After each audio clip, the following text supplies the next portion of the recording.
Pendant 5 années, ils m'ont pris un peu pour un fou, dit Magua et Zara qui boit les goulants à la télévision. Et le 3 novembre 2006, il y avait la naissance de Telepaese, en direct. Franco Farsetti est PDG de Telepaese. Il a fondé la télévision locale corse à Santa Rebarata. On a démarré en associatif, loi 1901. Et aujourd'hui, on est en SIC, Société coopérative d'intérêt collectif. L'avantage, c'est quoi par rapport à une SCOP, une SARL ou d'autres structures? C'est tout à fait, c'est que le salarié et les gens qui travaillent chez nous, ce sont des sociétaires. D'accord? C'est-à-dire qu'ils sont investis, pas des gros moyens, ça va de 50 à 500 euros. Ils investissent dans la société, dans le capital, et en même temps, c'est leur outil de travail. Au départ, il n'était que 2 salariés. Aujourd'hui, ils sont 8, 5 en CDI, 2 en emploi d'avenir et 1 en alternance. Nous, on a toujours pris l'habitude que quand on prend quelqu'un, du moins sous un contrat aidé, dans la mesure du possible, on essaye quand même de le pérenniser. À Telepaese, le PDG est bénévole et les salariés touchent environ 1700 € bruts par mois. Des salaires relativement bas pour la profession, mais le budget de la télévision est limité. 250 000 € par an, la majeure partie du financement de Telepaese provient de subventions.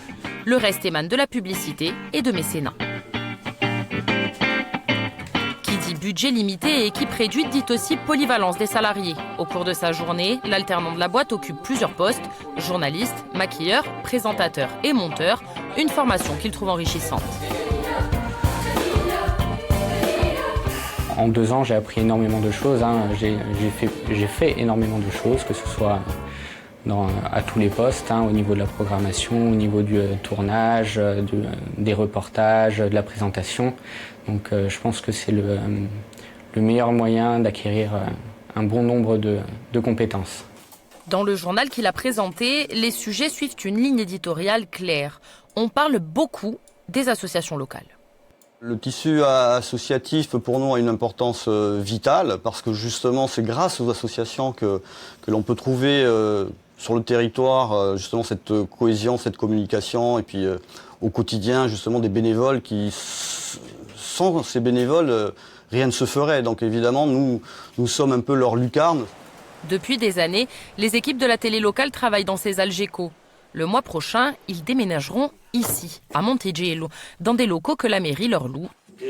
250 € par mois. On a démarré sans rien. C'est-à-dire on a démarré vraiment avec des bouts de ficelle. Et aujourd'hui, quand on achète ne serait-ce qu'une caméra ou ne serait-ce qu'un micro, vous ne pouvez pas vous imaginer comme on l'apprécie, parce qu'on sait d'où on vient. Il y a le matériel de tournage et celui de diffusion, acheté avec l'aide de l'ADEC. Un équipement qu'il partage volontiers avec d'autres chaînes de télévision et de radio, car pour Franco Farsetti, il n'y a pas de concurrent quand les médias sont locaux.